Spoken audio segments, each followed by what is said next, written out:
Hello, everyone, and welcome back to Indie Book Review with me, Quinn W. Buckland, author of The Engine What Runs the World. But today I'm here to talk about We Are Mars by Cheryl Lawson.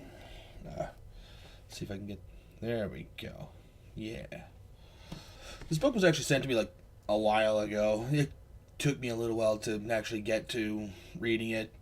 I've got one hell of a list going on. Like, I've actually had to not accept any more books for review for the time being, because, yeah, it's a hefty list, and it's probably going to take me well past June to get them all read. So, for those of you waiting on book reviews, I'll get to them as soon as I can. I mean, I am writing books, making music, and, working two jobs. I only have so much time to read, so bear with me, please. But I guarantee you they will get read. So you got that. They will get read. But anyway, let's get to the review. So yeah, We Are Mars, Cheryl Lawson. Let's get into the plot. So it starts off with this virus outbreak on Rubicon, the Martian colony, and a good chunk of the book is dedicated to them trying to figure out what's going on and how to deal with this virus. And for the last little bit, they're trying to figure out why this happened. So that might be a little bit of spoilery stuff, but it's not really a book I can really talk about without spoiling little bits and pieces, because frankly, there's little twists and turns all throughout this goddamn book, but I'll get into that when I talk about writing.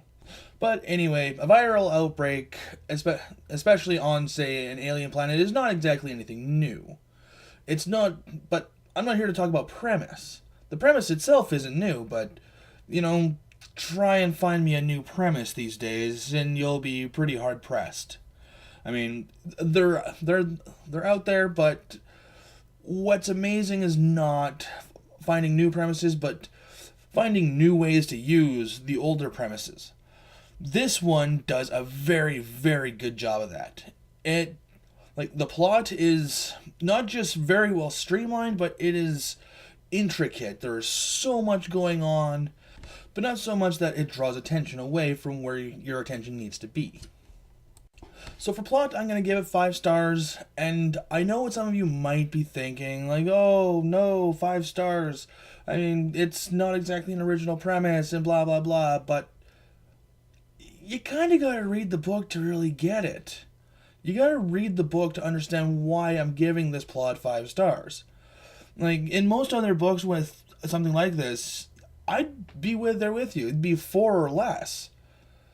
But there are just certain little scenes, little small aspects of the plot that just really work to its favor.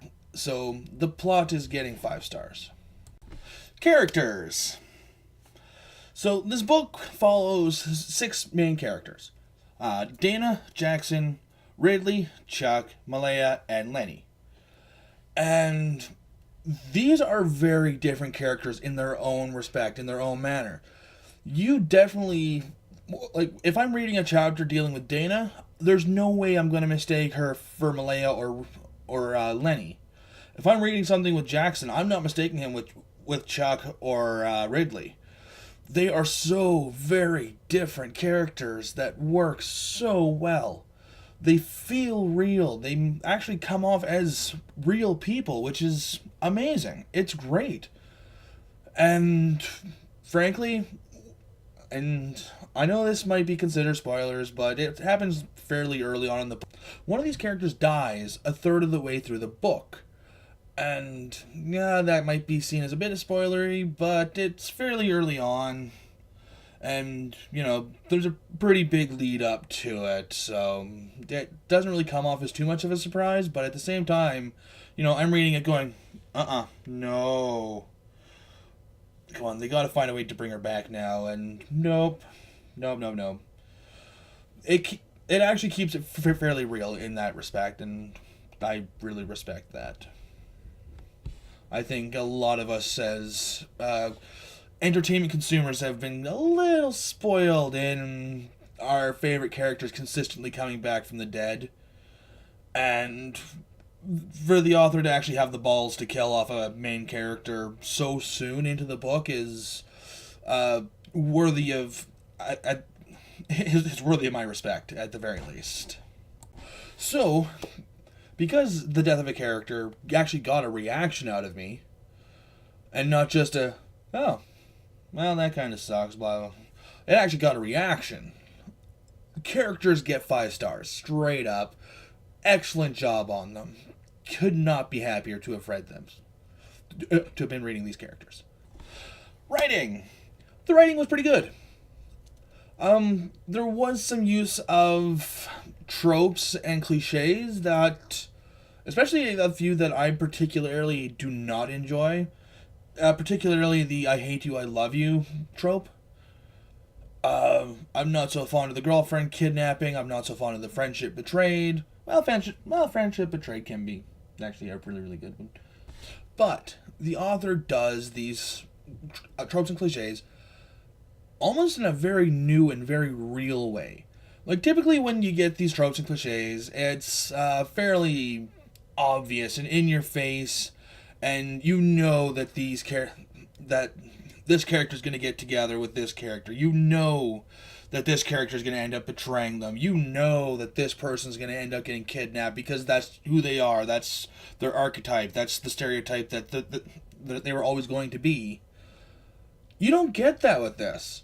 Like, I kind of had a bit of a suspicion between the, I love you, I hate you, I love you trope. Before I realized that she was going with the I hate you, I love you trope. I kind of had a suspicion, but, it could have just been a honest friendship after that. Something with a lot of mutual respect between the two. And it could actually end up that way. I mean, we're still going on book 1, and romance is budding at this point. It's a budding romance. It's not even an actual romance as of yet. The friendship betrayed was done very, very, very well. I didn't see it coming until it was basically staring me straight in the face. Like, it was before the person was actually revealed, but that said, and even though I kind of figured it out, I still couldn't believe that it was this character. Not in a, this isn't the way the character would react sort of thing, in a, oh my god, this character's doing this sort of way. So, yeah. Despite there being tropes and cliches that I don't particularly care for, which honestly does knock it down a mark, she does them very, very well. Exceptionally well. In terms of the rest of the writing, the pacing is perfect. Like, there was not one scene throughout the entire book where it was too fast or too slow. It was perfectly paced.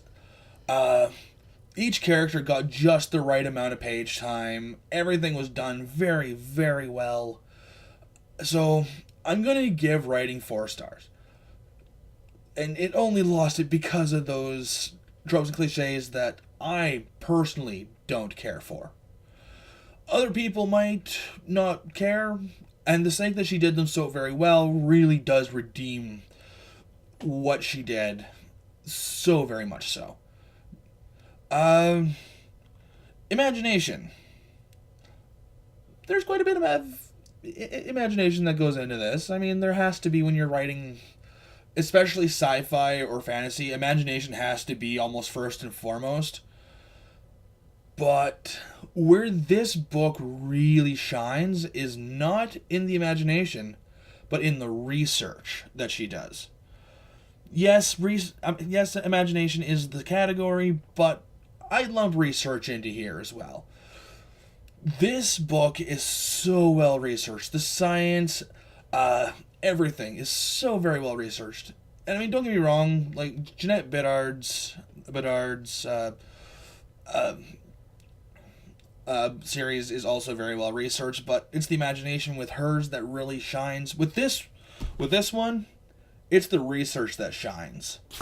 And it shines so well. So, in terms of imagination slash research, which I'm probably just going to rename it as imagination slash research, another 5 stars. Like, there's stuff being mentioned in this book that I'm going, is that possible? Holy shit, that is possible. Shit, that's a real thing. Holy shit, she actually knew this and knew to implement this. So, yeah, she gets the 5 stars for it. So, now we're at the ending. Now, you know how when I said that not one scene felt too fast or too slow? Yeah, that really, really helped the ending out. So much so. Like, the way it ended, it could have been just bang, bang, bang, bang, bang, done. Now we're gonna get ready for book 2.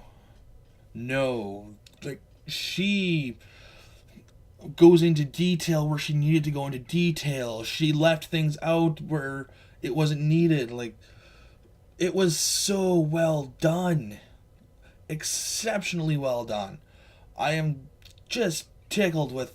Actually, there is one thing that I do have to say frustrates me about this ending.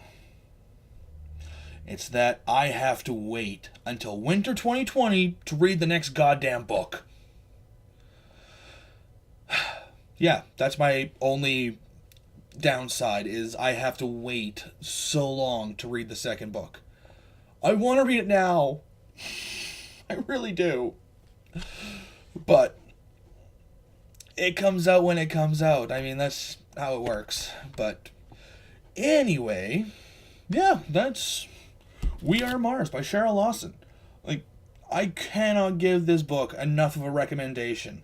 It is so good, so well written. The characters are amazing. The plot is done so very well. And the research is just phenomenal. Like, she did such a great job with this book. More people need to be reading this. This book needs to be regarded alongside so many other of the great sci-fis out there. So, yeah, this is my indie book review for We Are Mars. I do apologize. I am not accepting any more books for review at this time. Because, like I said at the very beginning, I have one hell of a list going on, and it's going to take me some time. Like, I'm trying to expedite. I'm trying to read faster so I can get more books read in a shorter amount of time. Is it working? Kinda. Is it going to continue to work? Maybe. But I'm going to do my best. But anyway, that's all I have for you guys today. See ya, and keep writing.